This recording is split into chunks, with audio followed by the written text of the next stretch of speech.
وأشهد أن لا إله إلا الله وحده لا شريك له تعظيما لشأنه وأشهد أن محمدا عبده ورسوله الداعي إلى رضوانه اللهم صل عليه وعلى آله وأصحابه.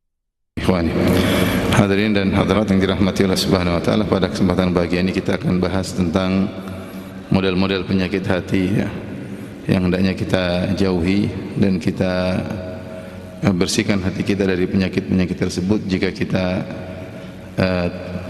terdeteksi memiliki penyakit-penyakit tersebut.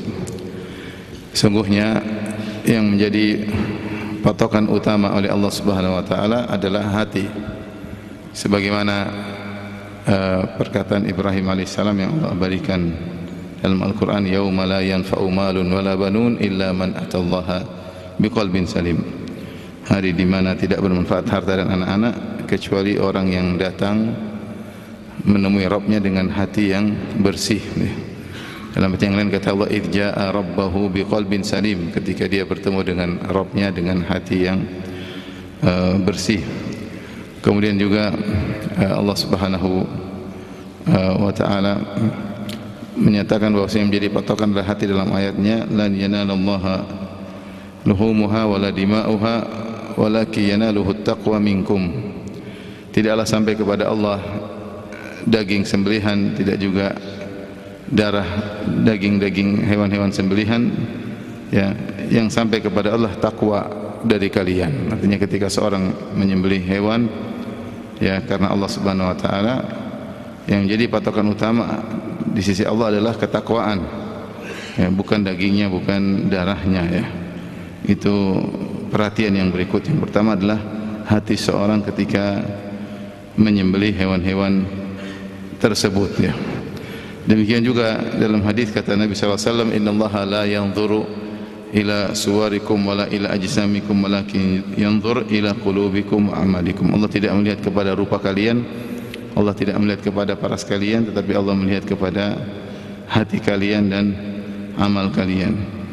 Rasulullah SAW juga pernah bersabda, inna fil jasadi mudghah idza saluhat saluhal jasadu kulluh wa idza fasadat fasadal jasadu kulluh. Sungguhnya dalam tubuh itu ada segumpal daging, jika baik baik seluruh anggota tubuh, dan jika dia buruk maka buruk pula seluruh anggota tubuh. Ketahuilah dia adalah hati.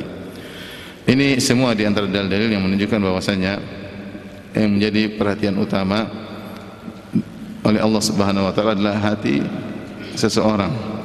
Bukan berarti Allah tidak menilai amal benar, amal juga diperhatikan, bakal amal adalah konsekuensi dari hati, tetapi yang menjadi patokan utama adalah hati seorang. Maka seorang jangan sampai sibuk memperhatikan penampilan luarnya, kemudian lupa untuk memperhatikan gerak-gerik hatinya. Sebagaimana kita serius ketika memperhatikan penampilan fisik luar kita, casing kita perhatikan ya, maka jangan lupa bahwasanya hati ini juga memiliki banyak kondisi yang harus kita perhatikan. Kalau dia sakit segera obati, jangan dijadikan penyakit hati semakin parah, semakin kronis sehingga seorang sulit untuk menyembuhkannya. Allah Subhanahu wa taala menyebutkan dalam Al-Qur'an juga berbagai macam model hati ya. Ada hati yang salim, ada yang sakit ya. Ada hati yang sudah ditempel oleh Allah, sudah tidak bisa, yaitu hati yang mati ya. Intinya menunjukkan hati itu juga memiliki kondisi-kondisi ya. Ada yang hati mati yang sudah tidak bermanfaat lagi, ada yang sakit masih bisa diobati, dan ada hati yang salim, yang bersih, yang selamat. Itu yang kita berharap, kita terus membersihkan hati kita, berjuang membersihkan hati kita sampai kita bertemu Allah dalam kondisi hati yang bersih. Ketika Rasulullah SAW ditanya, ya Rasulullah ayyun nasi afdal, ya Rasulullah manusia mana yang paling afdal, yang paling baik ya. Kata Rasulullah SAW, kullu makhmumil qalb saduqul lisan, yaitu setiap orang yang membersihkan hatinya dan lisannya jujur. Para sahabat berkata, saduqul lisan na'rifuhu fama makhmumul qalb, ya Rasulullah lisan yang jujur kami ngerti, apa maksudnya makhmumul qalb? Makhmumul qalb itu secara bahasa maknanya yaitu hati yang disapu terus ya, sebagaimana rumah yang kotor yang kemudian disapu terus ya. Ini isyarat bahwasanya manusia yang terafdal, yang terbaik adalah yang selalu membersihkan hatinya, karena hati ini selalu dihinggapi dengan kotoran-kotoran ya. Kalau dibiarkan kotoran tersebut tumpuk maka sulit untuk membersihkannya, tapi dia selalu perhatikan, dia bersihkan sehingga dia menjaga kebersihan hatinya. Itulah manusia yang terbaik, itulah manusia yang terbaik. Ikhwan dan akhwat yang dirahmati oleh Allah Subhanahu wa taala. Apa saja penyakit-penyakit hati? Penyakit-penyakit hati mungkin kita bisa bagi menjadi dua. Penyakit-penyakit hati yang pertama yang merupakan kekufuran, yang kedua penyakit-penyakit hati yang tidak sampai pada kekufuran tapi dia merupakan dosa-dosa, baik dosa besar maupun dosa kecil.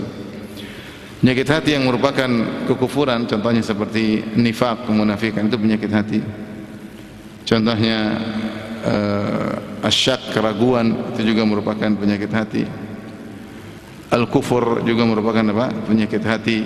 Ini penyakit hati yang juga berbahaya, bahkan sangat berbahaya, yang di zaman sekarang ini juga banyak menimpa kaum muslimin dengan adanya medsos, dengan adanya jejaring sosial ya, internet, maka berbagai macam syubhat disebarkan. Cukup kita lihat syubhat-syubhat orang-orang liberal, maka itu semua syubhat-syubhatnya rata-rata merupakan kekufuran. Siapa yang menerima pernyataan orang liberal secara mentah-mentah, maka akhirnya timbul keraguan dalam dirinya, akhirnya dia membenarkan kesyirikan, akhirnya dia mementahkan tauhid, dia menganggap semua sama saja ya. Tidak ada perbedaan antara tauhid dan syirik, semua mengantarkan kepada surga ya. Dia ragu dengan syariat Nabi Muhammad SAW, dia ragu dengan Al-Quran ya. Sehingga dia akhirnya memiliki tafsir kontekstual yang dinamakan dengan hermeneutika, sehingga tidak terikat lagi kepada tekstual Al-Quran maupun hadis Nabi SAW. Sebagaimana Al-Quran hadis ditafsirkan di zaman Nabi dengan tafsiran tersendiri 1400 tahun yang lalu, maka di zaman sekarang tidak boleh ditafsirkan dengan tafsiran yang sama, harus diadaptasi dan disinkronkan dengan kondisi zaman sekarang. Berbagai macam syubhat yang mereka lontarkan ya. Ini menimbulkan keraguan, menimbulkan kekufuran, menimbulkan kemunafikan ya. Oleh karena tidak jarang di antara mereka akhirnya meninggalkan syariat, tidak sholat lagi, yang wanita melepas jilbab ya. Kemudian homoseksual menjadi halal. Ini dibangun di atas syubhat-syubhat yang membuat ragu tentang syariat Islam. Al-Quran mereka ragukan, syariat Nabi mereka ragukan. Akhirnya semua dianggap sama, semua dianggap tidak ada yang absolut, semuanya relatif. Dan ini menimbulkan penyakit-penyakit hati yang merupakan kekufuran ya. Di antaranya tadi keraguan, siapa yang ragu tentang agamanya sungguhnya dia sudah kufur, karena iman itu harus sesuatu yang diyakini. Kalau ragu-ragu dengan Islamnya ya, apakah Islam satu-satunya agama yang benar, dia ragu-ragu ya. Menurut dia semuanya juga benar, semuanya juga masuk surga. Ini keraguan ini sudah cukup membuat seorang bisa keluar daripada Islam ya. Akhirnya dia baca lagi syubhat, ragu tentang hari kiamat. Hari kiamat ada atau tidak, ragu lagi. Malaikat ada atau tidak, ragu. Akhirnya bertumpuk-tumpuk keraguan dalam dirinya. Penyakit hati, tapi kekufuran ini sangat berbahaya. Cara untuk menghindarinya adalah jangan dengar syubhat. Jangan dengar apa? Syubhat. Hati ini lemah. Al-qulubu dha'ifah wasyubhatu khattafah. Hati ini lemah sementara syubhat menyambar-nyambar. Kalau kita tidak memiliki dasar agama yang kuat, jangan kita baca lontaran-lontaran celotehan-celotehan mereka. Tutup telinga, enggak usah dengar. Karena mereka yang melontarkan syubhat-syubhat tersebut orang berpendidikan, bahkan doktor dalam bidang agama, bahkan profesor dalam bidang agama, tapi disesatkan oleh Allah Subhanahu wa ta'ala di atas ilmu. Wa adallahu Allahu ala ilm. Allah sesatkan di atas ilmu. Sudah punya ilmu agama tapi tersesat ya. Oleh karenanya kita yang sudah tentram dengan apa yang kita yakini, jangan coba-coba mendengar syubhat-syubhat mereka ya. Jangan coba-coba mendengar syubhat-syubhat mereka ya. Baik.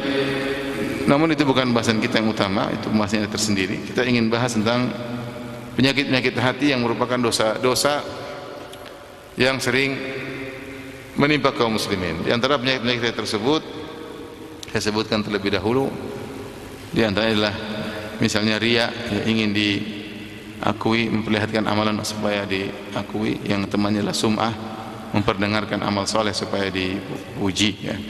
Yang kedua adalah ujub. Ujub adalah merasa bahwasanya dia berhasil karena punya andil, ya, bukan semata-mata karena Allah, tapi dia juga punya andil dalam keberhasilannya. Itu namanya ujub, nanti akan kita jelaskan. Antara penyakit hati adalah hasad. Hasad yaitu tidak senang orang lain mendapatkan kenikmatan, tidak senang orang lain mendapatkan kenikmatan. Orang dapat kenikmatan, dia jengkel, dia tidak suka. Itu namanya hasad, protes dengan pembagian Allah Subhanahu wa taala nikmat terhadap orang lain. Kemudian yang berikutnya adalah al-bukhl, pelit, ya. Pelit yaitu pelit, tidak mau berbagi kepada orang lain padahal dia memiliki kelebihan harta. Di antara penyakit hati adalah al-kibr. Al-kibr itu apa? Sombong, ya, merendahkan orang lain. Kibr terkait dengan orang lain dan kibr terkait dengan kebenaran. Batarul haq wa ghamtun nas. Kibr, sombong, itu adalah menolak kebenaran dan merendahkan orang lain, ya. Kemudian di antara penyakit hati adalah al-wahan, yaitu hubbud dunya wa karihatul maut. Cinta kepada dunia yang berlebihan, ya, dan benci dengan kematian. Cinta kepada dunia dan benci dengan kematian, ya. Ini di antara penyakit hati yang hendaknya kita jauhi dan banyak menimpa kaum muslimin. Di antara juga adalah hubbus syuhrah, suka ingin dikomentari terus, ingin jadi bahan perhatian orang. Kalau orang bilang sekarang narsis, ini juga penyakit hati yang juga menimpa banyak youtuber. Orang-orang main medsos terkena penyakit ini, ingin jadi bahan komentar, ingin senang kalau jadi bahan pembicaraan orang banyak, ya. Ini penyakit hati yang juga menimpa. Ada berapa tadi? Ada berapa tuh? 7. Ini kalau ada yang lain kasih tahu saya. Baik. Di antara penyakit tersebut kita akan jelaskan satu persatu. Yang pertama adalah apa tadi? Riya. Apa itu riya? Riya diambil dari ra'a, yura'i, mura'at, riyaan. Artinya memperlihatkan amal soleh untuk disanjung atau untuk diakui. Dalam satu hadis kata Nabi sallallahu alaihi wasallam tentang penyakit riya, akhwafu ma akhafu alaikum asyirkul asghar. Perkara yang paling aku khawatirkan menimpa kalian, wahai para sahabatku. Rasulullah sedang bicara tentang para sahabat, orang saleh. Yang aku khawatirkan menimpa kalian asyirkul asghar, itu syirik kecil. Fasa'aluhu, mereka bertanya apa ini syirik kecil? Kata Nabi sallallahu alaihi wasallam, ar-riya, yaitu memperlihatkan amal saleh agar diakui dan disanjung oleh manusia. Ini penyakit yang berbahaya yang justru menimpa orang-orang saleh. Riya tidak menimpa pelaku maksiat, tetapi yang rawan terkena riya adalah orang yang melakukan amal saleh, ya. Apalagi amal saleh tersebut amal saleh yang hebat seperti haji. Makanya ketika Nabi SAW berhaji, Rasulullah SAW mengatakan, Allahumma hajjatun la riya fiha. Ya Allah, inilah hajiku, tidak ada riya di dalamnya. Tidak ada riya di dalamnya, karena potensi untuk riya dalam haji sangat besar. Maka Rasulullah SAW mengumumkan bahwasanya saya haji tanpa riya, ya. Ketika para sahabat sedang berbicara tentang Dajjal, fitnah yang paling bahaya, yang menakutkan, maka Nabi SAW berkata, ala ukhbirukum bima huwa akhwafu alaikum indi min fitnati al-masih dajjal. Maka aku kabarkan kepada kalian tentang suatu fitnah yang lebih aku khawatirkan menimpa kalian daripada fitnah Dajjal. Qalu bala ya Rasulullah, kata para sahabat, tentu ya Rasulullah. Apakah itu? Kata Rasulullah SAW, asyirkul khafi, syirik yang samar. Disebut juga dengan syirkus sarair, syirik yang samar, yang tersembunyi, tidak ada yang tahu kecuali Allah Subhanahu wa taala. Kemudian Rasulullah SAW memberi contoh, yakum rajulu fayusalli fayuzayyina salatahu lima yara min nadhir rajulin ilaih. Seorang berdiri kemudian dia salat, kemudian bagus-baguskan salatnya karena dia tahu orang sedang melihat dia salat. Dia berdiri, dia salat, dia bagus-baguskan salatnya karena dia tahu ada yang sedang perhatikan dia salat. Tujuannya apa? Agar dipuji, agar disanjung. Ini contoh riya ya. Contoh riya. Ini penyakit yang sangat berbahaya karena siapa yang melakukan riya maka amalnya gugur. Amalnya gugur. Kemudian pada hari kiamat kelak dia akan dipermalukan oleh Allah dengan menyuruh mencari pahala dari orang yang dia cari muka selama di dunia. Kata Nabi SAW, yaqulullah hina yujazin nas. Maka Allah berkata kepada lil mura'in, orang-orang yang riya, ketika Allah beri balasan kepada orang-orang beramal saleh, Allah kasih balasan, Allah kasih balasan, datang orang-orang yang riya minta pahala kok belum dikasih. Apa kata Allah Subhanahu wa taala? Idhabu ila alladhina kuntum turauna fid dunya hal tajiduna indahum jazaan. Kalian sana jangan cari pahala sama aku. Pergilah kepada orang-orang yang di dunia kalian cari muka sama mereka. Mintalah balasan kepada mereka. Apakah kalian akan dapatkan balasan? Tentu jawabannya tidak ya. Yang bisa membalas pada hari kiamat kelak hanyalah siapa? Allah Subhanahu wa taala. Maka ini penyakit berbahaya di mana seorang memperlihatkan amal solehnya untuk diakui, untuk disanjung, untuk dihormati. Itulah yang disebut dengan riya. Semisal dengan ini adalah sum'ah. Tapi sum'ah terkait dengan pendengaran, yaitu dia cerita, saya begini, saya begini, saya begitu. Dia memperdengarkan amal solehnya agar disanjung, agar dihormati, agar diakui. Ini dua penyakit berbahaya yang siapa terjumus dalamnya maka bukan cuma amal solehnya jadi nol, bahkan jadi minus karena dia dosa. Seandainya orang melakukan riya cuma sekedar hilang amalan mungkin masih mending. Tapi ternyata orang yang riya dan sum'ah bukan cuma amalannya hilang, bahkan dia berdosa-dosa besar yang mengancam dia masuk neraka jahanam. Oleh karena seorang berusaha berjuang agar tidak riya. Kalaupun dia riya, segera dia bertobat kepada Allah Subhanahu wa taala. Di antara yang membantu kita untuk tidak riya adalah berdoa kepada Allah Subhanahu wa taala. Allahumma inni a'udzubika an usyrika bika syai'an a'lamuhu wa astaghfiruka lima la a'lamuh. Di antara doa yang diajarkan, Allahumma inni a'udzubika an usyrika bika syai'an a'lamuhu wa astaghfiruka lima la a'lamuh. Ya Allah, aku berlindung kepada Engkau dari kesyirikan yang aku sadari maupun kesyirikan yang aku tidak sadari. Riya di antara kesyirikan yang terkadang tidak kita sadari. Jadi kita ingin berlindung dari segala bentuk kesyirikan, di antaranya adalah syirik niat, yaitu riya. Ingin disanjung, ingin dipuji. Di antara doa yang disebutkan oleh Syekh Islam Taimiyah yang datang dari Umar bin Khattab radhiyallahu ta'ala anhu, beliau berkata, Allahumma ja'al amali kullahu salihan waj'alhu liwajhika khalisan wa la taj'al li ahadin fihi syai'a. Ya Allah, jadikanlah, Allahumma ja'al amali kullahu salihan, ya Allah jadikanlah amalku seluruhnya saleh. Saleh itu ikhlas dan sesuai dengan sunnah Nabi sallallahu alaihi wasallam. Waj'alhu liwajhika khalisan, dan jadikanlah amalku hanya mencari wajah Engkau. Hanya mencari wajah Engkau. Wa la taj'al li ahadin fihi syai'a, dan jangan kau jadikan satu amalku pun untuk manusia sama sekali. Saya ingin jangan sampai aku cari muka, ingin diakui, ingin disanjung. Maka itu di antara doa yang bisa menyelamatkan orang dari riya ya.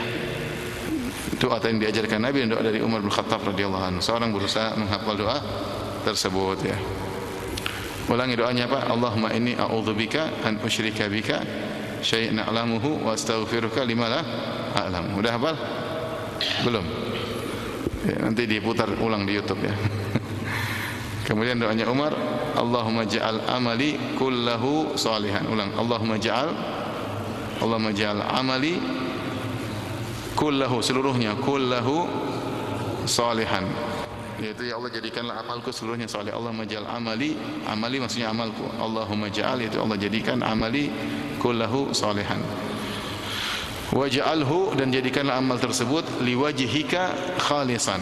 Waj'alhu, ulang, waj'alhu liwajhika khalisan, yaitu jadikanlah amalku murni hanya untuk mencari wajahmu.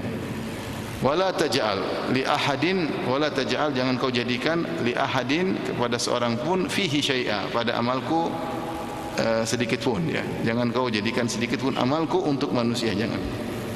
Saya tidak ingin amalku hanya ingin mengharap balasan manusia, ingin sanjungan manusia, ingin pengakuan manusia. Itu doa yang diucapkan Umar bin Khattab radhiyallahu anhu sebagaimana diriwayatkan dari beliau. Ini pertama, jadi banyak berdoa karena tidak ada yang bisa mengatur hati kita kecuali siapa? Allah Subhanahu wa taala. Dan berbanyak ya muqallibal qulub, tsabbit qalbi ala dini. Penyakit hati ini, riya ini datang sering, kadang datang, kadang pergi, kadang datang, kadang pergi. Maka perjuangan melawan riya seumur hidup ya, seumur hidup. Terus kita berdoa kepada Allah agar tidak riya. Kapan kita riya, selesai amalan kita tidak diterima oleh Allah Subhanahu wa taala. Meskipun sebesar apapun, meskipun sebanyak apapun, meskipun berkorban jiwa, raga, harta, tidak ada faedahnya. Bukankah Rasulullah kabarkan 3 orang yang pertama kali masuk neraka adalah mujahid, ustadz, sama ahli sedekah, dermawan. Salah satu awwalu ma tusairu bihumun nar, salasa. 3 orang pertama kali Allah nyalakan api untuk mereka. Yang pertama mujahid, orang yang berjihad, yang ternyata dia berjihad riya, ya, hanya ingin menunjukkan dia jagoan, dia berani. Ya, oleh karenanya seorang yang berjihad sampai mengorbankan jiwanya, raganya, tapi bukan karena Allah, masuk neraka. Yang kedua, orang berilmu, ya, yang mengajarkan Quran, yang mengajarkan ilmu, mengajarkan hadis, tapi ternyata dia qol annahu alim, supaya dikatakan dia orang alim, supaya disebut-sebut, supaya disanjung-sanjung, maka dia pun masuk neraka. Bukan karena. Yang terakhir, orang yang bersedekah, rajin bersedekah, ternyata dia tidak ikhlas, maka dia pun masuk neraka jahanam. Jadi kalau sudah riya, mau amal sebesar apapun tidak ada faedahnya. Taib. Ini jadi yang pertama berdoa kepada Allah Subhanahu wa taala. Yang kedua yang berusaha kita lakukan, ini sangat penting agar kita tidak riya, sembunyikan amal soleh kita sebisa mungkin, semaksimal mungkin sembunyikan amal soleh kita ya. Man istata'a minkum an yakun lahu khabi'un min amalin shalih falyaf'al. Siapa di antara kalian yang mampu punya amal soleh yang tersembunyi, maka lakukanlah. Ini perlu kita latih. Kita ibadah sembunyi, salat malam sendirian, kemudian kita sedekah diam-diam ya. Semuanya kita berusaha. Tidak semua amal soleh kemudian kita ceritakan. Jangan kita ceritakan. Sebisa mungkin kita sembunyikan ya. Kalau perlu istri tidak tahu, lebih baik ya. Ya, kalau istri tidak tahu lebih baik, tapi biasanya istri tahu ya. Uang kok kurang mas, kemana uangnya? Ini terpaksa. Itu bagaimana mau tidak ketahuan ATM yang pegang istri, ya repot. Tapi maksudnya kalau bisa dia yang tahu, lakukan sebisa mungkin. Ataupun kalau kita harus kasih tahu dalam rangka untuk menolak kemudaratan, daripada disalah sangka daripada. Ya. Tapi amal soleh apapun kalau bisa kita sembunyi, kita sembunyi. Amal soleh mau sedekah, mau berbuat baik, mau tidak usah kita ceritakan pada orang lain ya. Terkadang seorang terpancing untuk menceritakan amal solehnya. Hati-hati. Kamu kok bisa berhasil? Oh, saya dulu begini, saya cerita semua tentang kebaikan-kebaikan. Repot. Gara-gara cuma masuk podcast doang. Cerita semua kebaikan dia, masa lalunya, perjuangannya. Ya mungkin niatnya dia untuk motivasi, tapi berat ya. Antara motivasi dan ingin diakui. Seorang jangan spekulasi. Jangan spekulasi dalam kehidupan. Amal dia belum tuh. Amal kita sudah sedikit. Yang sedikit itu jangan dispekulasikan. Kalau bisa tidak diketahui lebih baik. Kalau ketahuan oke lah, tidak masalah. Tapi kalau bisa disembunyikan, yang kata Nabi sallallahu alaihi wasallam, "Man istata'a minkum an yakuna lahu khabirun min amal salih falyaf'al." Siapa yang terkadang mampu menyembunyikannya, maka sembunyikan. Lihatlah bagaimana Ali bin Husain bin Ali Zainal Abidin. Zainal Abidin Ali bin Husain bin Ali bin Abi Thalib radhiyallahu ta'ala anhu, yang tinggal di Madinah, kemudian dia mengayomi sekian puluh orang miskin. Setiap malam dia pikul, saking dia ingin sembunyikan amal solehnya, dia tidak nyuruh budaknya untuk mikul gandum, dia mikul sendiri. Kemudian dia bagi-bagikan ke pintu-pintu orang miskin di malam hari. Setiap pagi mereka dapati sudah ada gandum, kantung gandum di depan rumah. Setiap hari seperti itu. Sampai akhirnya dia meninggal dunia. Ketika dia meninggal dunia, ternyata pembagian gandum tidak ada lagi. Orang miskin tersebut tidak mendapati ada yang bagi gandum lagi. Ternyata ketahuan yang bagi selama ini siapa? Zainal Abidin, Ali bin Husain bin Ali bin Abi Thalib, dan terlihat pada pundaknya ada bekas-bekas hitam. Ternyata dia yang selama ini mikul apa? Sendiri. Saking dia ingin ikhlas, dia tidak suruh orang lain untuk mikul. Dia ingin mikul apa? Sendiri. Ini pernah ada ya, di zaman para salafus saleh orang yang seperti ini, yang amal solehnya luar biasa dan tidak ada yang mengetahui. Maka latih diri kita bahagia kalau nggak ada yang tahu. Latih diri kita. Kita menghibur diri kita, alhamdulillah ya Allah, amal ini yang tahu hanya Engkau ya Allah. Terimalah dari. Sudah. Sembunyikan. Jangan cerita-cerita. Kalau bisa sampai mati jangan cerita sama orang lain. Ya. Latih. Karena kita biasanya bahagia kalau orang lain tahu. Oh bapak yang ini, oh iya saya lah. Kamu baru tahu. Padahal saya sudah upload di medsos. Masa nggak tahu? Jadi kita latih diri bahagia. Kalau sesuatu tidak ada yang tahu, kita berusaha bahagia. Jadi kita itu masalah manage hati aja, manage hati, manajemen hati. Alhamdulillah Allah udah tahu selesai. Alhamdulillah nggak ada yang tahu. Alhamdulillah istri saya tidak tahu. Ya. Nah, alhamdulillah istri saya tidak tahu ya. Jadi berusaha untuk menyembunyikan amal soleh ya. Ini diantara hal yang bisa menghindarkan diri daripada riya, dan itu perkara yang berat. Makanya Rasulullah mengatakan yang paling aku khawatirkan menimpa para sahabat adalah riya. Yang aku lebih khawatirkan daripada dajjal adalah apa? Riya. Kalau dajjal fitnah cuma di akhir zaman. Ini itu pun orang-orang soleh insyaallah selamat. Tapi kalau riya setiap saat dan menyerang orang soleh, itu masalahnya. Kalau dajjal paling akhir, kita belum tentu ketemu dajjal. Kita belum tentu ketemu apa? Dajjal. Sampai sekarang belum muncul masalahnya. Ya, meskipun sebagian orang dituduh dajjal ya. Katanya ada yang lahir di Israel, ada bayi matanya satu di sini, katanya dajjal. Kasihan orang cacat dibilang dajjal ya. Dajjal itu matanya bukan di tengah sini. Matanya dua, cuma satunya enggak ada, satunya kurang normal. Bukan satu di tengah sini dibilang apa? Dajjal. Kalau orang sakit jangan dibilang apa? Dajjal. Ada orang senang dajjal cepat muncul. Kita kalau bisa tidak ketemu dajjal, jangan ketemu apa? Dajjal. Syubhatnya dajjal sangat kuat. Sebagian orang merasa pede ketemu dajjal malah ikut dajjal. Maka zaman sekarang aja orang bisa terbang dikit, bisa hilang sedikit, orang sudah banyak pengikutnya. Bisa bikin uang sedikit, orang sudah banyak apa? Pengikutnya. Mengaku ketemu Nabi Khidir, orang sudah banyak pengikutnya. Ini kalau dajjal muncul, orang mati dihidupkan. Bagaimana syubhatnya luar biasa. Tapi intinya masih lebih dikhawatirkan dari penyakit dajjal adalah fitnah apa? Riya. Karena dajjal cuma di akhir zaman dan orang saleh insyaallah selamat. Kalau riya setiap saat bisa menimpa, dan yang diserang orang-orang apa? Saleh, yang rajin salat, yang baca Qur'annya bagus, ya, yang ilmunya bagus, itu yang rawan-rawan terkena riya, yang sedekahnya banyak ya. Yang itu yang mudah terkena. Sekarang ini orang sedikit amal soleh upload, sedikit amal soleh apa? Publish. Berbakti sama orang tua, publish. Alhamdulillah pagi ini lagi dorong kursi roda orang tua. Ngapain ini cerita-cerita? Alhamdulillah minggu lalu nemani orang tua. Ya udah alhamdulillah, enggak usah cerita ke orang lain. Berbakti sama orang tua amal soleh atau bukan? Amal soleh, tidak perlu diceritakan. Ustaz memotivasi melulu untuk cerita semuanya. Yang tidak diceritakan mana? Semua amal soleh diceritakan. Sampai ibu-ibu kalaupun berbakti sama suami tidak usah cerita-cerita sana sini. Karena berbuat baik sama suami pahalanya besar atau tidak ibu-ibu? Ibu-ibu, bukan bapak-bapak yang jawab, saya tanya ibu-ibu. Berbuat baik sama suami pahalanya besar enggak? Ini suami mewakili apa? Ibu-ibu, besar katanya. Tapi kalau besar tidak mesti harus diceritakan. Oh, saya kemarin ini suami saya kemarin lah ini suami saya.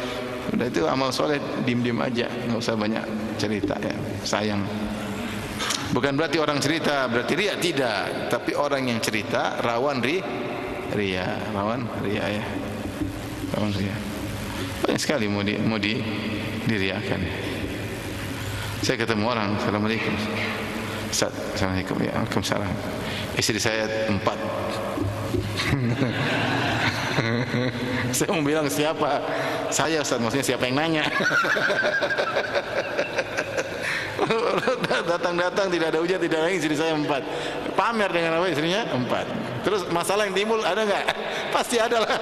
Dia enggak cerita punya banyak apa? Masalah. Jadi amal soleh tidak usah pamer-pamer lah. Enggak usah.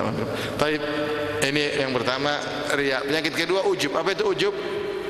Ujub itu merasa kita punya andil dalam keberhasilan kita. Sungguhnya yang buat kita berhasil murni Allah Subhanahu wa taala. Kita ini yang ciptakan Allah, yang berikan kita kelebihan juga siapa? Allah. Yang membimbing kita untuk berhasil adalah Allah Subhanahu wa taala. Tidak ada namanya keberhasilan berbanding lurus dengan kecerdasan. Karena betapa banyak orang cerdas tidak berhasil, banyak orang cerdas tidak berhasil. Banyak orang cerdas ternyata koruptor, banyak. Tidak keberhasilan tidak berhasil dengan banyaknya pengalaman. Banyak orang pengalamannya banyak tapi enggak pernah berhasil. Karena pengalamannya jadi anak buah terus. Tidak pernah jadi apa bos. Tapi ada orang subhanallah mungkin kalau secara IQ biasa-biasa saja. Secara pengalaman juga tidak banyak tapi Allah buat dia berhasil dunia maupun apa? Akhirat. Ini dalil bahwasanya keberhasilan mulai dari Allah Subhanahu wa taala. Kalau ternyata hidayah berbanding lurus dengan kecerdasan, maka seharusnya orang-orang Jepang yang mungkin lebih pintar daripada kita harusnya lebih dapat hidayah. Atau orang non-muslim sana yang IQ-nya tinggi-tinggi, para penemu-penemu, harusnya mereka dapat hidayah. Ya. Tapi ternyata tidak. Ya. Ternyata orang-orang yang IQ-nya rendah-rendah juga ternyata mendapat hidayah tauhid. Hidayah tauhid yang sangat logis. Justru orang-orang yang katanya IQ-nya tinggi tersebut tidak logis ketika berakidah, tidak logis ketika berakidah. Ini dalil bahwasanya keberhasilan dalam dunia maupun urusan akhirat semuanya dari Allah Subhanahu wa taala. Allah berfirman tentang keberhasilan akhirat, "Walaula fadlullahi 'alaikum wa rahmatuhu ma zaka minkum min ahadin abada, walakinnallaha yuzakki man yasha." Kalau bukan karena karunia Allah dan rahmat Allah, maka tidak seorang pun dari kalian akan menjadi soleh, tetapi Allah mensolehkan siapa yang Allah kehendaki. Ya. Apa kata Nabi sallallahu alaihi wasallam? Laula Allah ma ihtadaina wala sallaina wala tasaddaqna. Kalau bukan karena Allah Subhanahu wa taala kami tidak dapat hidayah, kami tidak bisa salat, kami tidak bisa bersedekah. Semuanya karena Allah Subhanahu wa taala.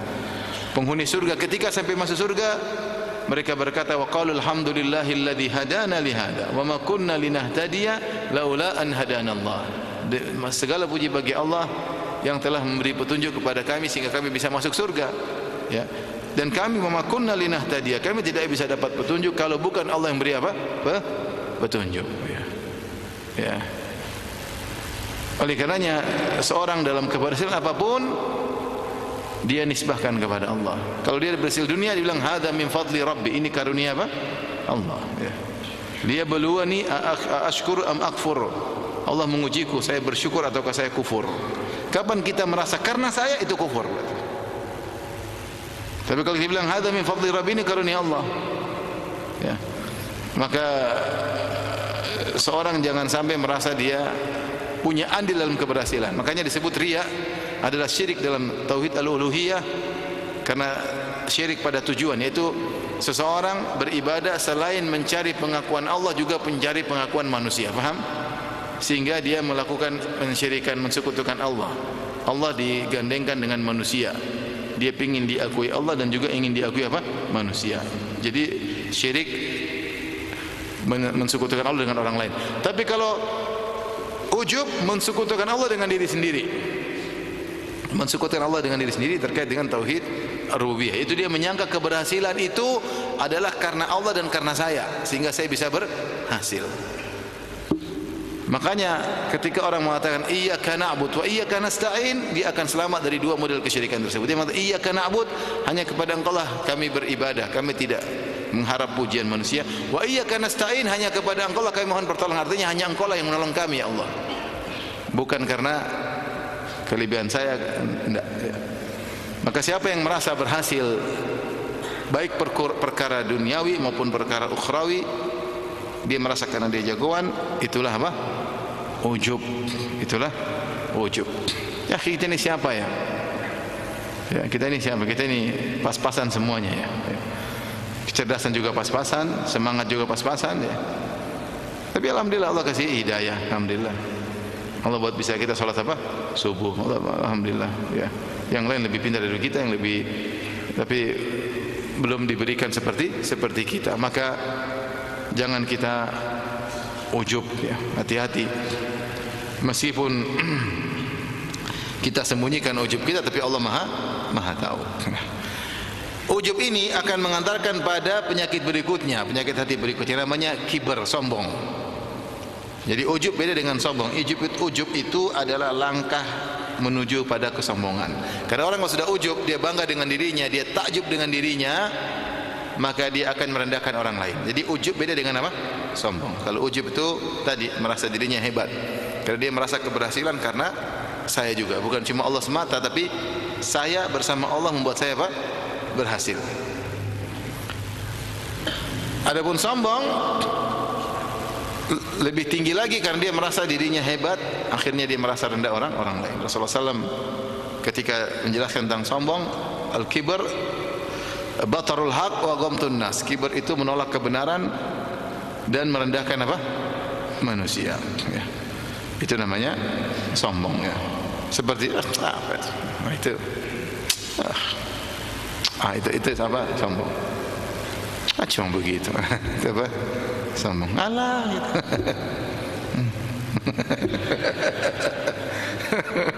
Aduh, repot. Padahal itu dosa besar ya.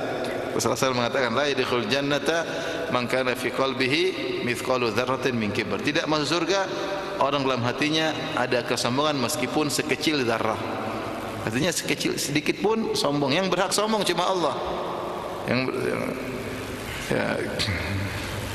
Walahul kibriya, yang berhak sombong cuma Allah. Karena yang punya semuanya adalah Allah Subhanahu wa taala. Kita ni sombong apa? Kita dulu bukan siapa-siapa, kita dulu enggak ada. Hal ata 'alal insani hinun minad dahri lam yakun syai'an madhkura. Bukankah telah datang kepada manusia suatu zaman dia tidak disebut sama sekali. Tidak ada dan tidak disebut. Ketiadaannya sempurna. Ada sesuatu yang tidak ada tapi sudah disebut-sebut. Contohnya apa? Contohnya mobil akan datang baru inden. Perusahaan ini akan memunculkan mobil begini-begini, belum ada tapi sudah disebut-sebut. Itu masih mending. Ini sudah tidak ada, tidak disebut-sebut. Antum siapa namanya? Putra siapa? Putra Nanda. Putra Nanda. 100 tahun yang lalu enggak ada, belum ada. Sudah ada atau belum? Belum. 100 tahun lalu sudah ada. 200 tahun lalu apalagi? 200 tahun lalu saudara kita Putra Nanda tidak ada dan tidak ada yang sebut-sebut dia. Dia mungkin baru disebut-sebut ketika ayah ibunya sedang hamil. Kita namain siapa ya? Mulai disebut-sebut. Kita namain Putra Nanda aja. 200 tahun lalu enggak ada dia dan tidak ada yang sebut-sebut. Kita dulu tidak ada, ketiadaan sempurna, kemudian sekarang sudah ada, kita sombong. Ya, ente dulu tidak ada. Kita sombong. Mimma imahin khuliqa mimma indafiq. Manusia diciptakan dari air yang terpancar, air mani. Min ma'in mahin, dari air yang hina. Mau sombong, apa yang boleh sombong? Terbuat dari air mani. Ya, air mani yang orang lihat aja jijik, kadang-kadang dibersihkan dan macam-macam. Terus kita setelah ini fa idza huwa khasimun mubin, tiba-tiba dia membangkang. Oleh karenanya jangan sombong. Ada seorang bangsawan ketemu dengan seorang ulama. Dia mengatakan, "Tahukah engkau siapa saya?" Maka kata orang alim tersebut, "Saya tahu siapa engkau. Engkau adalah seorang yang apa? Dalam perutmu ada kotoran." Ya. Dalam perutmu ada kotoran. Yang kau tercipta dari air mani yang hina, kalau mati jadi bangkai, dan sekarang kau sedang bawa kotoran. Itulah hakikatmu. Yang kau tercipta dari air mani yang hina, yang keluar dari kemaluan, kemudian masuk ke dalam kemaluan dan keluar lewat kemaluan lagi. Ya enggak? Ini kita ini masuk, keluar dari kemaluan, masuk dari kemaluan laki-laki, masuk ke kemaluan wanita, keluar lagi dari kemaluan apa? Wanita. Mau sombong? Ya, keluar dari tempat sebagaimana air kencing keluar dari kemaluan. Kemudian kalau mati jadi apa? Bangkai. Kita kalau mati enggak ada yang kuburin, bau atau tidak? Bau, semua orang tidak ada yang mendekat.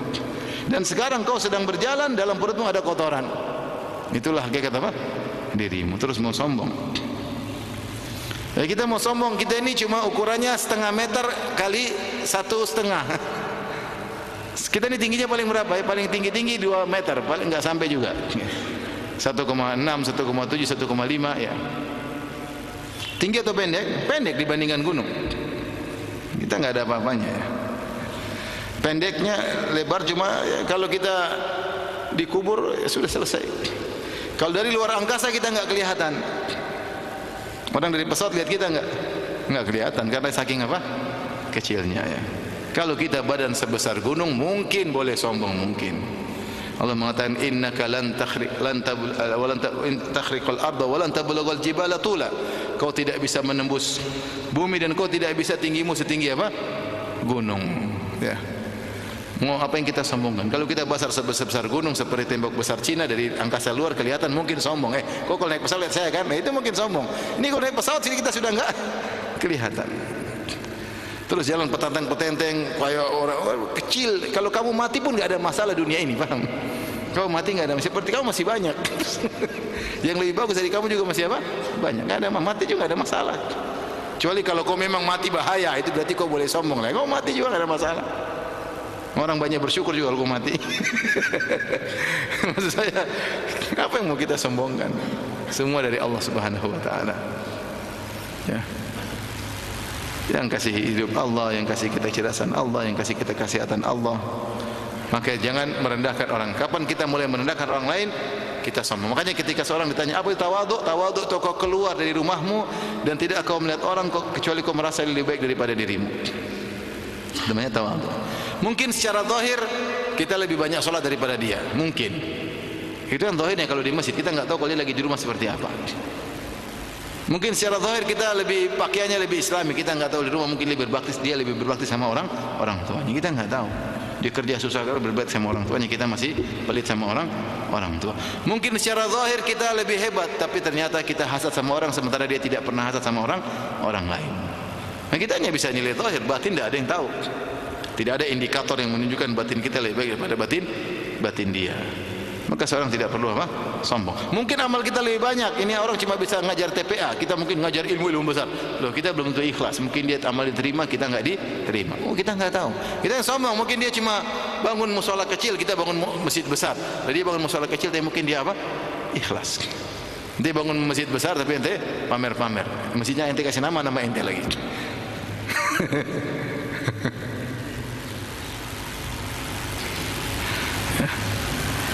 Masjid fulan hafizahullah. Masjid milik Allah, bukan milik ente. Kalau dia punya masjid milik Allah. Nama itu sekedar untuk pembedaan, bukan kepemilikan, ya. Jangan bangun masjid merasa itu masjid milik ente.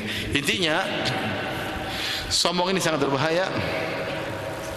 Siapa yang sombong maka masuk neraka, ya.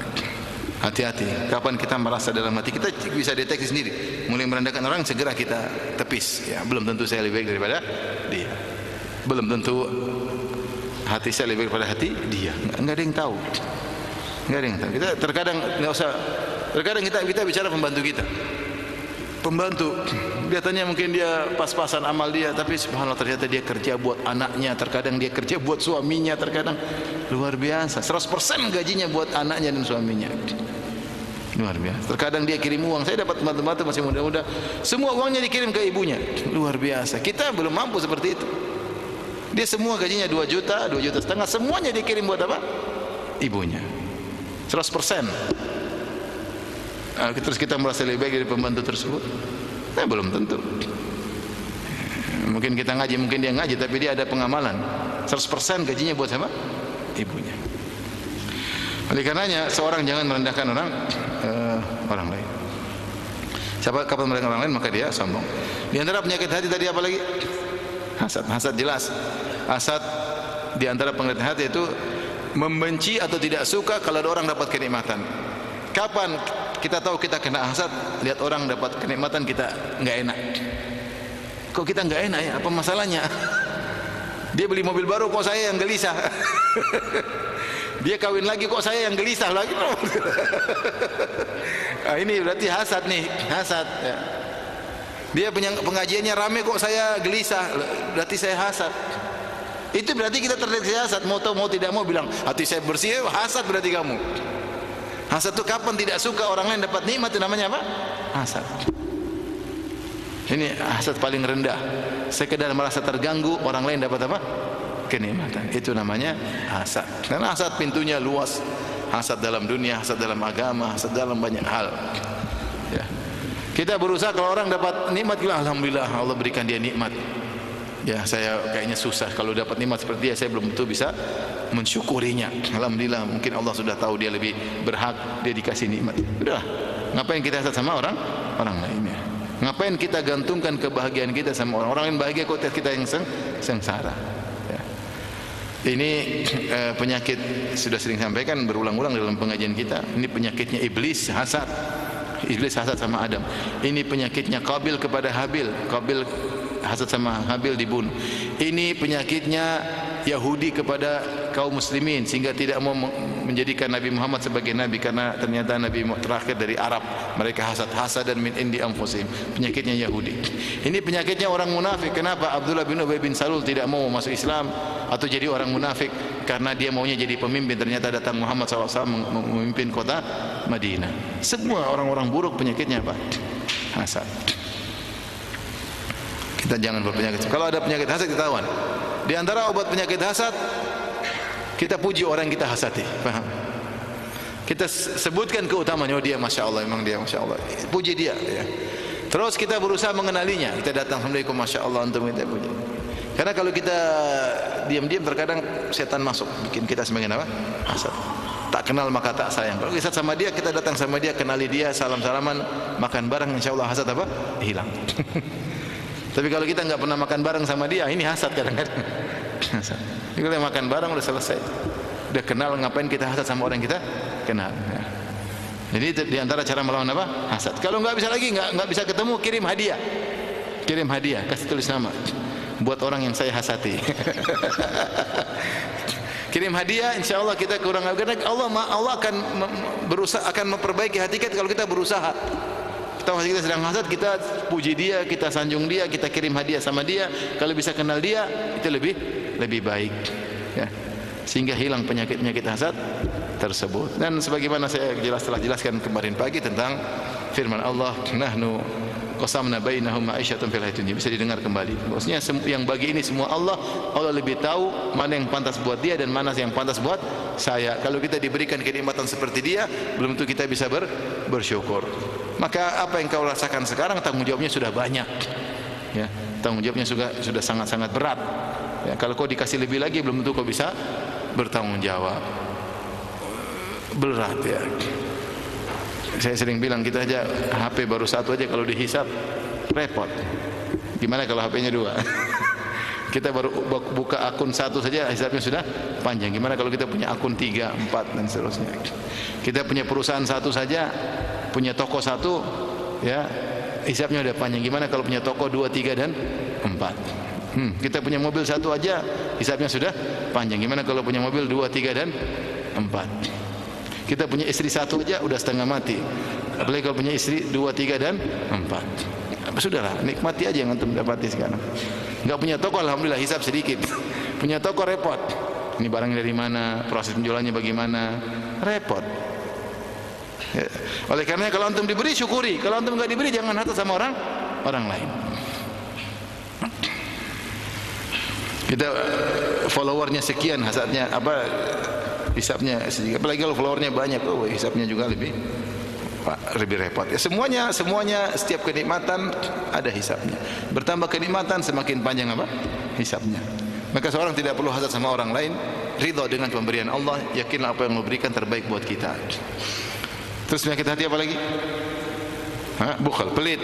Kata Nabi SAW, wala yajtami' syuh wal iman fi qalbi 'abdin abada.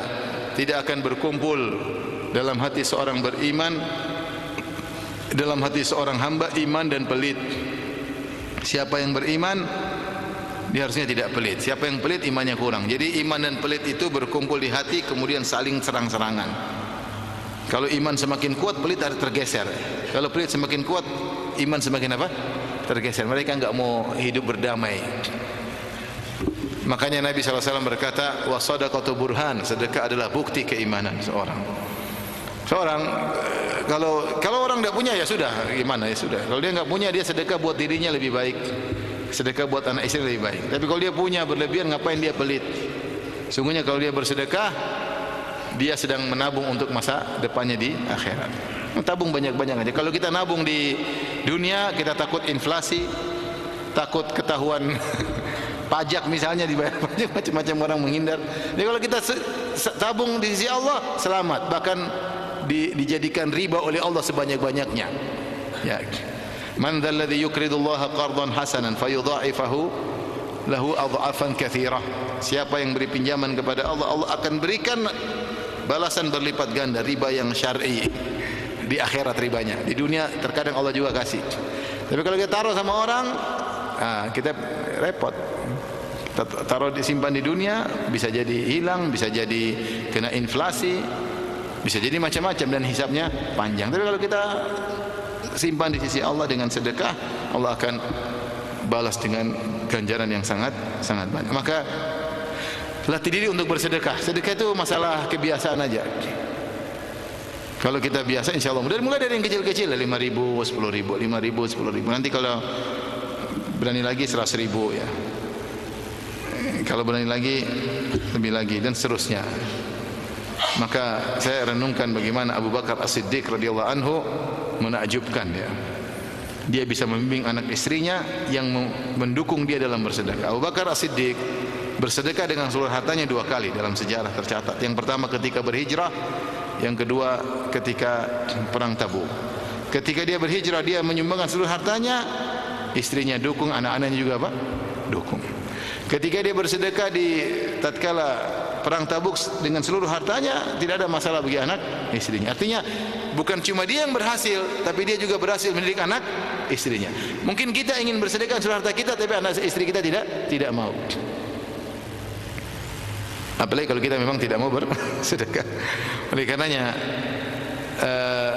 seorang yang beriman harusnya tidak pelit. Ketika dia merasa dalam dirinya pelit, berarti ada penyakit hati. Imannya berarti bermasalah, maka segera dia perbaiki imannya dengan baik.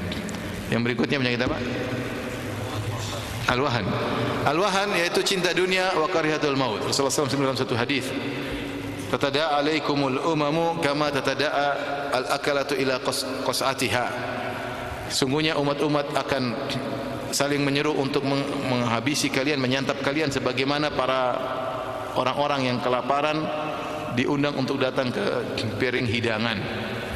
Akan ada kondisi seperti itu. Maka sahabat bertanya, amin kilati nahnu yauma idzin ya Rasulullah, apa kami akan merasakan hal tersebut karena kami sedikit? Kata Nabi, tidak. Kalian banyak. Tetapi kalian kagutha'il sail, tapi kalian seperti buih di lautan atau buih di air yang sedang berjalan ya. Buih-buih sampah-sampah yang terbawa oleh air yang sedang mengalir. Kalian seperti tidak ada nilainya ya. Kalau bisa demikian, kata Nabi sallallahu alaihi wasallam, sayanzi Allah la yanzi'anna Allah min qulubi aduwikum al-mahabbah. Allah akan mencabut rasa gentar dari hati musuh kalian kepada kalian. Wala yakdhifanna Allah fi qulubikumul wahan, dan Allah akan melemparkan dalam hati kalian al-wahan. Sahabat bertanya, apa itu mal-wahan? Kata Nabi sallallahu alaihi wasallam, wahan adalah hubbul karihatul hubbud dunya wa karihatul maut. Itu cinta dengan dunia dan benci untuk apa? Mati. Maka ini di antara penyakit hati. Seorang kalau terlalu cinta sama dunia, maka menimbulkan dia sangat takut mati. Dia sangat takut mati. Bagaimana dia bisa terlalu cinta sama dunia? Karena dia selalu orientasinya dunia. Dia selalu membiasakan dirinya untuk berleha-leha dalam urusan dunia. Sehingga ketika dia terlalu nyaman, dia sulit untuk meninggalkan kenyamanan tersebut. Maka saya ingatkan diri saya pribadi, kita suka dengan keindahan. Meskipun uang kita banyak, kalau bikin rumah jangan terlalu bagus. Nanti kalau terlalu bagus kita mau mati susah. Kalau bikin kebutuhan, bikin kolam renang jangan terlalu bagus, semuanya dihias, nanti kita mau mati susah. Meskipun kita punya uang, jangan terlalu bagus, biasa saja. Jangan terlalu bagus ya. Kita beli mobil jangan terlalu bagus. Terlalu nyaman nanti susah kita mau mati. Terlalu nyaman mobil tersebut. Dan yang lainnya ya. Paham? Apalagi kalau enggak punya uang jangan sok kaya. Kalau beli jam jangan terlalu bagus, yang biasa-biasa aja. Kalau dia punya jam terlalu bagus susah. Tiap hari dilihat, dipandang ini dia, digoyang-goyang. Susah. Ini cinta dunia masuk dalam diri kita. Pikiran kita dunia melulu. Takut mati akhirnya. Takut mati. Dahulu para sahabat mereka berhasil. Kenapa? Kata Khalid bin Walid, aku datang menemui kalian wahai orang-orang Persia, kami membawa suatu kaum yang sangat mencintai kematian sebagaimana kalian mencintai kehidupan. Subhanallah. Itu kata Khalid bin Walid. Ya. Kami datang membawa kaum yang mencintai kematian sebagaimana kalian mencintai apa?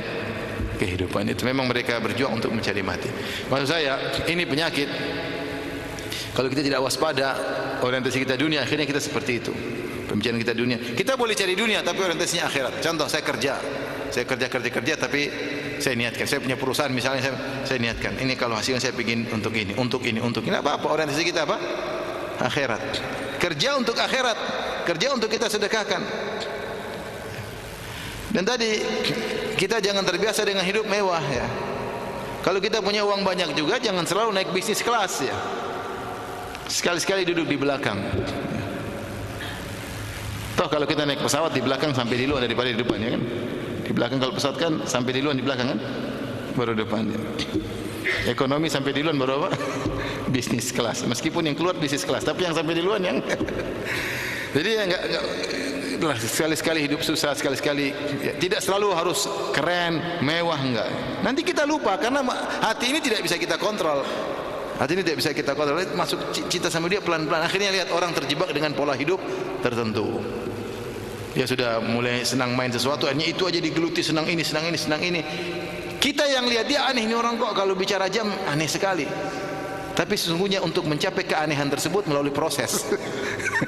Sampai akhirnya dia tenggelam dalam dunia jam yang mewah. Kita lihat ini orang bahlul beli jam 1 miliar, beli jam ratusan juta, bahlul. HP saja ada jamnya, ngapain pakai? Tapi begitulah, sedikit demi sedikit cinta sama dunia masuk, akhirnya sudah terkena penyakit hati. Kemana-mana dunia, bangga-bangga dengan dunia. Pembicaraannya bangga kalau sudah ke Eropa, bangga kalau sudah beli tas ini, bangga kalau sudah makan di sana, bangga. Itulah omongan, berarti sudah cinta apa? Dunia, tanpa dia sadari. Hati-hati, ini penyakit hati. Yang terakhir tadi, narsis, pingin dikomentari. Rasulullah SAW tidak suka dengan syuhrah. Kata Rasulullah SAW, man labisa libasa syuhrah albasahullahu di dunia, albasahullahu libasal madhallah yaumal qiyamah. Siapa yang di dunia pakai pakaian syuhrah, pakaian yang tampil beda, maka Allah akan membuat dia pakai pakaian kehinaan pada hari kiamat kelak. Ketika Rasulullah SAW melarang seorang berjalan dengan pakai satu sendal saja, satunya tidak, maka ada beberapa penjelasan ulama, ada yang mengatakan karena begini. Di antaranya ada yang mengatakan itu penampilan syuhrah, akan menjadi pusat perhatian. Ada orang jalan pakai sendal satu, kaki satunya tidak pakai sendal, orang akan jadi apa? Perhatian. Jadi syuhrah itu tidak disukai. Makanya Nabi SAW kalau pakai baju seperti yang lainnya. Rasulullah SAW saking tidak ada yang bisa tahu mana Nabi mana yang lainnya, sampai kalau ada orang datang dari jauh, Muhammad yang mana? Mereka bingung, dia bingung.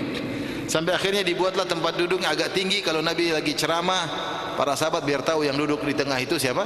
Rasulullah. Kalau enggak ada yang tahu Nabi mana, yang lain mana. Kenapa? Karena tidak ada bedanya. Bahkan ketika Nabi SAW berhijrah dari Mekah menuju Madinah, Nabi berhijrah dengan Abu Bakar. Dan kaum Ansor tidak pernah melihat Nabi SAW. Ketika sampai di Madinah, orang-orang semua selamat datang, tapi muka mereka ke Abu Bakar. Selamat datang, selamat datang. Mereka mempersilakan Abu Bakar, bukan Nabi, karena mereka menyangka Nabi adalah, Abu Bakar adalah siapa? Nabi. Karena tidak ada bedanya. Ketika sampai duduk, ada cahaya terik matahari mengenai Nabi, Abu Bakar kemudian menaungi Nabi, baru mereka tahu, oh Nabi yang itu ternyata, bukan yang tadi. Kenapa Rasul tidak suka dengan pakaian apa? Syuhrah. Dan seorang berusaha untuk alaikum bi khassati amrik wa da'anka amrul awam. Kata Nabi, sibuklah dengan urusan privasimu, tinggalkan urusan orang. Ini bukan ninggalin urusan orang, pingin dia jadi bahan komentar, bikin kegiatan yang selalu pingin, kalau tidak dikomentari orang setiap hari dia pusing, gelisah. Bikin konten yang aneh-aneh, jadi pusat perhatian. Penyakit. Pingin suka kalau jadi buah bibir. Antum jangan begitu ya. Antum kalau itu hidupnya susah. Pingin dikomentari orang, senang dikomentari orang. Akhirnya waktu buat keluarga kurang. Itu menyiksa diri ente. Dapat kenikmatan yang semu, kenikmatan disanjung orang, kenikmatan diomongin orang, kenikmatan dipuja-puja orang, tapi antum sendiri sengsara. Sama anak, sama istri tidak ada waktu, sibuk bikin konten melulu. Ini kurang bagus. Pusing mikirin apa? Supaya dikomentari manusia. Orang banyak sudah bikin konten macam-macam supaya jadi pusat perhatian, bikin viral, ya. Kalau bikin viral harus cari perhatian enggak? Cari perhatian, bikin yang aneh-aneh supaya apa? Viral. Penyakit bukan? Penyakit, hobi viral. Janganlah kita ini hidup viral itu semakin repot. Mending nggak usah viral, kita bisa konsen untuk ibadah, bisa konsen untuk. Tapi ini saja ikhwan dan akhwat yang rahmatillah subhanahu wa ta'ala. Semoga Allah membersihkan hati-hati kita ya. Kalau kita ada penyakit segera kita deteksi dan kita perbaiki. Jangan kita biarkan hati kita semakin kronis. Udah kronis susah. Diomongin, dikasih tahu nggak mau dengar. Kenapa? Dia sudah merasakan terjebak dengan penyakit tersebut. Mau diapain lagi? Ya, sudah kecanduan. Udah kecanduan mau dinasihati sampai capek pun tidak akan didengar. Wallahu ta'ala bishawab. Demikian saja. Kalau ada yang bertanya saya persilahkan.